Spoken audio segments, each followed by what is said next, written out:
अगर आप समझ लें तो आपको ये पता चल जाएगा कि कहाँ रुकना है, कहाँ खींचना है, कहाँ नहीं खींचना, कहाँ जल्दी पढ़ना है, कहाँ आवाज़ को बहुत लंबा करना है, कहाँ आवाज़ को स्लो करना है, कहाँ लाउडली पढ़ना है। ये सारी चीज़ें इन फार्मूलों से ही पता चलती हैं। अब तक की जितनी भी क्लास हुई हैं, शायद 10 क्लास हो चुकी हैं, तो उन क्लास में आपने पढ़ा और आपने जाना लफ्ज़ों की पहचान कि कौन सा लफ्ज़ कैसे होगा, मिल के कैसे आएंगे, लफ्ज़ अलग अलग कैसे आएंगे और एक दूसरे से मिलकर क्या बनेगा। तो उम्मीद मैं ये करता हूँ कि आप लोग लफ्ज़ों की पहचान अच्छे से जान गए होंगे और अब कहीं भी लफ्ज़ बनकर आएगा तो आप उसको अच्छे से समझ भी गए होंगे। मैं डिस्क्रिप्शन में आप लोगों को एक्सरसाइज के तौर पर कुछ वर्ड्स दूंगा और आप मुझे डिस्क्रिप्शन में नहीं, कमेंट बॉक्स में मैं कुछ लफ्ज़ों को लिखूंगा। मेरे पास जो अरबी का कीबोर्ड है उससे मैं लिखूंगा, आप उसको मुझे कमेंट बॉक्स में उसको हल करके दिखाइएगा। तो मैं उम्मीद करता हूँ आप लोगों ने उसको अच्छे से प्रैक्टिस कर ली होगी। आज हम थोड़ा सा एडवांस में जा रहे हैं और ज़बर ज़ेर पेश की तरफ आ रहे हैं। अब लफ्ज़ों को जब आप पहचान गए, अल्फ़ाबेट्स को आप पहचान गए कि अलिफ बा ता सा, अलिफ से लेके या तक और सब मिल के कैसे आएंगे, जब इनको पहचान लिया अब हम शुरू कर रहे हैं कि ज़बर किसको कहते हैं, ज़ेर किसको कहते हैं, पेश किसको कहते हैं। देखें, ज़बर ज़ेर पेश इन तीनों का नाम है हरकात। ज़बर ज़ेर पेश इन तीनों का नाम है हरकात। ये फार्मूला नंबर 1 याद करा रहा हूँ मैं आपको। आज फार्मूला नंबर 1 याद करा रहा हूँ, फार्मूला नंबर 1। इसको आपको याद रखना है। इस फार्मूले को अगर आप याद रखेंगे तो आप ये जान पाएंगे कि कौन सा लफ्ज़ हमें खींच के पढ़ना है। मिसाल के तौर पे किसी का नाम अगर आज़म होता है, अगर उसी के नाम को ऐसे कोई ले अज़ाम तो गलत हो गया ना, क्योंकि आ खींचना है और ज़ा नहीं खींचना। आज़म, आज़म आ खींचना है। इसी तरह से कुरान मजीद में कौन सा लफ्ज़ कहाँ खींचना है, कहाँ नहीं खींचना है, ये जानना बहुत ज़रूरी है। अगर आपको ये पता चल जाएगा कि कुरान मजीद में ये लफ्ज़ जल्दी पढ़ना है, ये खींच कर पढ़ना है, तो आप ईज़िली कुरान मजीद को पढ़ सकते हैं और कोई भी गलती आपसे नहीं होगी। तो आज मैं फार्मूला नंबर आपको 1 याद कराने जा रहा हूँ।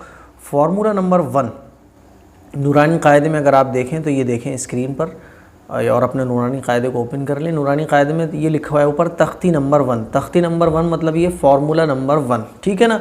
अब देखें उर्दू में लिखा है, जो उर्दू नहीं जानते कोई मतलब नहीं है, आप मेरी बात को समझ लें बस। ज़बर ज़ेर पेश को हरकात कहते हैं, यानी ज़बर ज़ेर पेश सिंगल कहेंगे तो ज़बर, ज़ेर आएगा तो ज़ेर पेश, लेकिन तीनों ज़बर ज़ेर पेश जब मिल के आएंगे तो हम इनको कहेंगे हरकात, ठीक है ना। आगे दे, ज़बर ज़ेर पेश को हरकात कहते हैं। ज़बर ज़ेर पेश जल्दी पढ़ा जाएगा। ज़बर ज़ेर पेश हमेशा जल्दी पढ़ जाएंगे, खींच कर नहीं पढ़ जाएंगे। मिसाल के तौर पर बेपेश बू, बेज़बर बा, बेज़बर बा।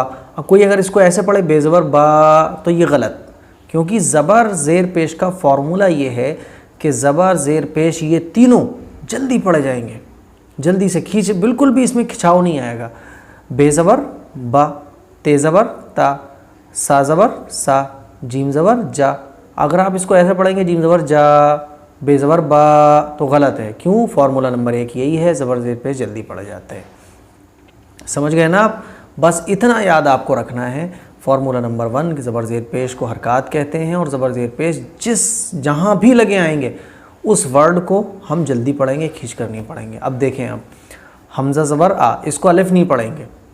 अलिफ, अलिफ के ऊपर जब कुछ भी नहीं लगा होगा, कुछ भी नहीं लगा होगा, तब हम उसको कहेंगे अलिफ।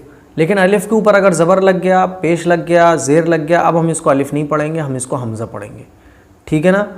और अलिफ ज़बर आ पढ़ लें तभी कोई मतलब नहीं है, लेकिन ये ज़रा एडवांस है और बहुत अच्छा ईज़िली समझने के लिए है कि अलिफ हमेशा खाली होता है, यानी अलिफ के ऊपर जब कुछ भी नहीं लगा होगा, ना ज़बर ज़ेर पेश ये कुछ भी नहीं लगा होगा, तो वह अलिफ कहलाएगा। लेकिन अलिफ के ऊपर जब ज़बर लग जाएगा, ज़ेर लग जाएगा या पेश लग जाएगा, तो हम इसको हमज़ा पढ़ेंगे।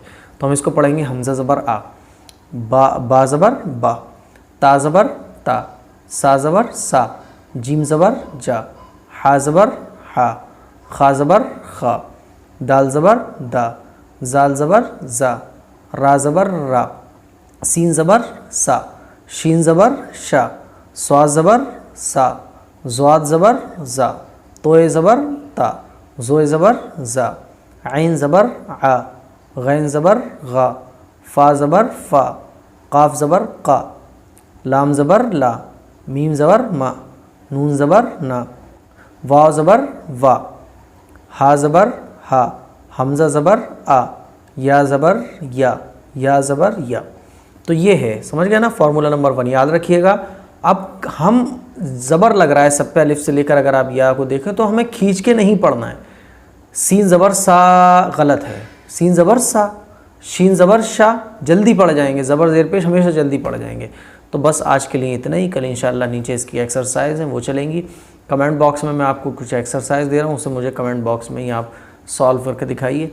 इस क्लिप को शेयर भी करें, तमाम भाइयों और बहनों को जोड़ने की कोशिश करें। अब हम थोड़ा सा एडवांस की तरफ जा रहे हैं।